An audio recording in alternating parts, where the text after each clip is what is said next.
Hi friends, இப்போ பாக்கியலட்சுமி பார்க்க போகிறோம். பாக்கியலட்சுமியில் நம்ம இனியா லட்டு இருக்கே, அது வந்து காம்படிஷனில் ஜெயிச்சே ஆகணுங்கிற ஒரே காரணத்துக்காக மேக்கப் பயங்கரமாக போடணுமே, அந்த ஒரு ரீசனுக்காக அதுக்கிட்ட இருக்க மேக்கப் கிட்ட எல்லாத்தையும் கொண்டு வந்து வெளியே வச்சுச்சுங்க. வெளியே வச்சு இது எடுக்கலாமா, அது எடுக்கலாமா, இது எடுக்கலாமா, அது எடுக்கலாமான்னு மாற்றி மாற்றி யோசிச்சுட்டு இருக்கேன்.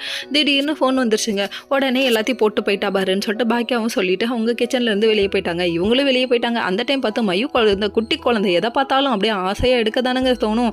நமக்கே அப்படி தான் தோணும். அதனால் இவங்க பார்த்தோன்னே நல்லா இருக்கேன்னு சொல்லிட்டு மேக்கப் போட்டு பார்க்கலான்னு சொல்லிட்டு, இது பொண்ணுங்களுக்கு உள்ள இயல்புப்பா, அதை மாற்ற யாராலையும் முடியாது. அதனால மேக்கப் போட்டு பார்க்கலான்னு இந்த பொண்ணு ட்ரை பண்ணேன். இதை பார்த்தோன்னே இனியா கொந்தளிச்சிருச்சுங்க.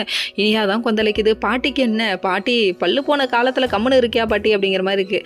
காடு வாங்குது, வீடு போங்குது, இந்த நிலைமத்தில் இவ்வளோ ஒரு குசும்பா அவனுக்கு அப்படிங்கிற மாதிரி ஆயிடுச்சு.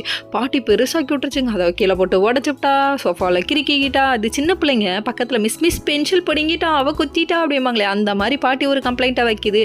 வீட்டையே ரெண்டாக்கிருச்சுங்க. உடனே பாக்கியா, நிறுத்துங்க இப்போ எதுவும் ஆகலை, இனியா உனக்கு ஏதாவது பிரச்சனையா இல்லைம்மா அப்படின்னு சொல்லிட்டாங்க. ரெண்டு பேரும் ஹாஷா பேசினதுக்கு சாரி சொல்லிக்கோங்கன்னு சொல்லிட்டு சின்ன பிரச்சனை, சின்னவங்க பிரச்சனையை சின்னதாக முடிச்சுக்கணும். அதை விட்டுட்டு பெரியவங்க ரேஞ்சுக்கு கொண்டு வரக்கூடாதுப்பா, பெரியவங்களே சின்ன பிள்ளைத்தனமாக நடந்துக்கிறாங்கன்னு சொல்லிட்டு அப்படியே குத்தி காமிக்கிறாங்களாமா. நான் சூக்கா சொல்லிவிட்டாங்க. இதை பார்த்தோன்னே பலே பேஸ் கில்லாடி நீ அப்படிங்கிறாங்க. யாரு, நம்ம கோபி. இதை பார்த்தோன்னே ஆமாம் பாக்கியா என்றைக்குமே ஸ்பெஷல் தான், பாக்கியா எல்லா நாளும் ஸ்பெஷல் தான் சொல்லிட்டு போகிறாங்க. டே உள்ளுக்குள்ளே போனால் கும்முன்னு கும்முவாடா, பாக்கியாவை பற்றி பேசாரா அப்படின்றாங்க. பாக்கியா உனக்கு ஸ்பெஷலாகவே தெரிகிறாளா, ரூமுக்கு வா இருக்குது அப்படின்னு சொல்லிட்டாங்க. அதுக்கப்புறம் இவங்க பார்த்தா கிச்சனுக்கு வெளியே போயிட்டு வந்ததுக்கு ஒரு பஞ்சாயத்து வைக்குது. பாட்டி எல்லாத்துக்கும் நீ ஏன் இவ்வளோ டென்ஷன் ஆகுற அப்படிங்கிற மாதிரி. ஓகே.